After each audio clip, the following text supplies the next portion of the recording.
মধ্যপ্রাচ্য যুদ্ধের সরাসরি প্রভাব পড়েছে জ্বালানি তেলের আন্তর্জাতিক বাজারে।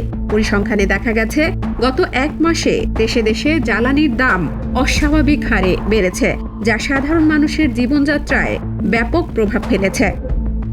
এর মধ্যে মিয়ানমারে পেট্রোলের দাম সর্বোচ্চ ৫৫.৪% বেড়েছে। আমেরিকায় বেড়েছে ৩০%-এরও বেশি। আন্তর্জাতিক গণমাধ্যমের প্রতিবেদন অনুযায়ী ফিলিপাইনে পেট্রোলের দাম বেড়েছে ৫৪.২%, কম্বোডিয়ায় ৫২.৮% এবং অস্ট্রেলিয়ায় বেড়েছে ৪২%। ইউরোপের দেশগুলোর মধ্যে জার্মানি ও ফ্রান্সে মূল্যবৃদ্ধির হার যথাক্রমে ১৬.৭% এবং ১৭.১%।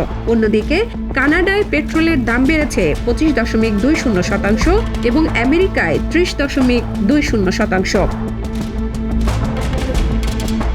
এশিয়ার দেশগুলোর মধ্যে শ্রীলঙ্কায় দাম বেড়েছে ৩৩.৮০%, এছাড়া লেবাননে ২৮.৬%, চীনে ২৩.২০%, পাকিস্তানে ২৪.৪০%, জাপানে ১৯.৬০% এবং নেপালে ৯.৬০% বেড়েছে। ভারত ও বাংলাদেশে জ্বালানির দাম অনেকটা স্থিতিশীল রয়েছে। বাংলাদেশে পেট্রোলের দাম লিটার প্রতি ৯২.৮৩ টাকা এবং ভারতে ১০২.৩৪ টাকা রেকর্ড করা হয়েছে।